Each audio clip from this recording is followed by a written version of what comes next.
jeunesse bi nag tey damay wax ak yéen gis nga commune bii ñun ñoo ko mën a defaral sunu bopp ci kaw ñi ànd nekk benn joxante loxo di xàccandoor di dóorandoor suñu ko defee lu ñu bëgg am ko gis nga ñun yéen la ñuy jàppale yéen la ñuy gunge nit nag buñ koy gunge dafa war a nekk ca kanam waaye warul des ginnaaw kon mettez-vous devant ñu ànd ak yéen pour relever le défi de Ndiogni na ngeen li ma leen wax nag junj nag doy na borom xel municipal bi tey ñoom kenn desul wan nañ ne mbir mi ñoo ko bokk kon tey ñoom it ñu ngi leen di gërëm ñu ngi leen di sant argent yi yëpp ñëw nañ su guddi wu doon dama leen di lim benn par benn waaye ñoom moom waar wi ñoom moom mbir mi du nuyu le conseil municipal tey amul benn conseil municipal bu des loolu day firndeel na rek équipe municipale bi benn lañ ñoo bokk objectif ñoo bokk lépp ñooy xàccandoor du dóorandoor ñun xooluñu parti sax ci biir conseil municipal bi xam nga lu ñu ñor le développement de Ndiogni conseil bu ci nekk daa am ñoo représentant ca gox goxaan ya soo ñëwee ci conseil municipal bi seeni soxla ak seeni yitte ak seeni bëgg-bëgg nga défendre que sans couleur loolu mooy conseil municipal bu Ndiogni kon ñu ngi leen di sant ñu ngi leen di gërëm buñ ca paree nag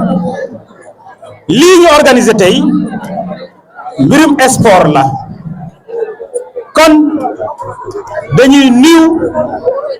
monsieur Serre Niane mi nga xam ne ni tey moom la jeunesse bi yëpp teg mu jiite département bi ci wàllu sport ak l'ensemble du bureau départemental ñu ngi leen di nuyu ñu ngi leen di sant ñu ngi leen di gërëm buñ ca paree ñu ñëw ci ñi nga xam ne tey ñoo ŋànk sport bi ci commune Ndiogni muy jeunesse bi muy le président de la zone de Ndiogni le président de la zone de Ségré Seko le président de la zone de Kër Saweli kon bu ñu jëlee suñu nuyoo ñu jox ko le président de la zone mu joxol ñu ko l'ensemble des ASC yi nga xam ne nii ñoo composé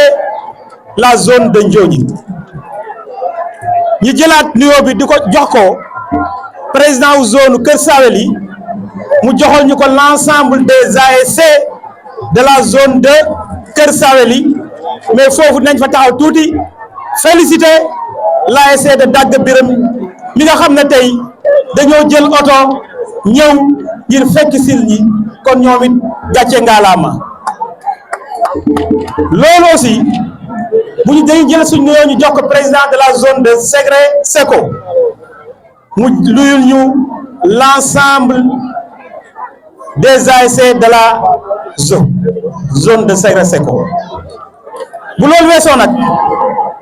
ñu gërëm organisateurs yi wax dëgg yàlla lii ni mu jàmpee am réussite bu mel nii pas-pas moo ko lal ak ànd ak nekk benn ak solidarité kon vraiment les organisateurs ñoo ngi leen di sant ñoo ngi leen di gërëm ñoo ngi leen di ñaanal yàlla di leen wax ne bi ñuy dawal hymne national bi am na lu ngeen fi wax mooy ko seen naataango boo xam ne nii ci équipe la ne woon waaye yàlla moom ko kon ñu ngi koy ñaanal yal na ko yàlla xare aljana bu loolu weesoo ñu ngi gërëm la jeunesse de Ndiogni ñu ngi gërëm la jeunesse des 8 communes du département ndaxte lii tey bu melee nii nekkut jeunesse su Ndiogni rek ñoo ko taaral waaye département bi yëpp képp kuy jeune bàyyi nga li ngay def ñëw ngir wane ne la jeunesse du département de Birkelane ñoom benn lañu benn say lañu ñooy xàccandoor di dóorandoor kon dañ leen di ñaanal yal na leen yàlla gën a jàppale juboo bi ngeen juboo yal na la yàlla gën leen a jàppale waaye nag dinaa beral la jeunesse de Ndiogni tey boo ñëwee fii di nga xam ne la jeunesse de Ndiogni fonk nañ sport tey ñaari ASC yi nga xam ne tey ñoo doon football nañ ci yar ak teggin football nañ ci football bu rafet football nañ yéene wante mais ki nga xam ne tey moom la yàlla waxoon ne mooy gagné na ko kon ñu ngi koy féliciter di encourager aussi ki nga xam ne tey moom tey yàlla def na mu ñàkk compétition bi mais incha allahu mbir mi moom noonu la mën ngaa gagné tey waaye suba nga perte mën ngaa perte tey waaye suba nga gagné di féliciter les 14 ASC yi nga xam ne tey ñoom ku ci nekk jëloon nga engagement vraiment football compétition bi waaye di leen di massawu ci patience bi nga xam ne tey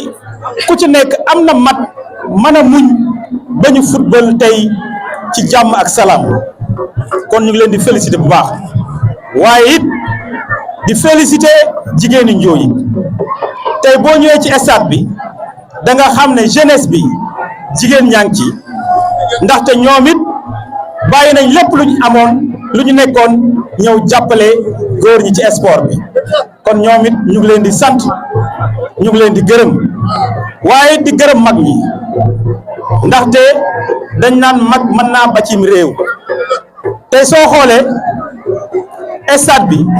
am na ay mag yoo xam ne nii ëpp nañ juróom fukki at dem ca kaw bàyyi seen yitte ngir ñëw taxawu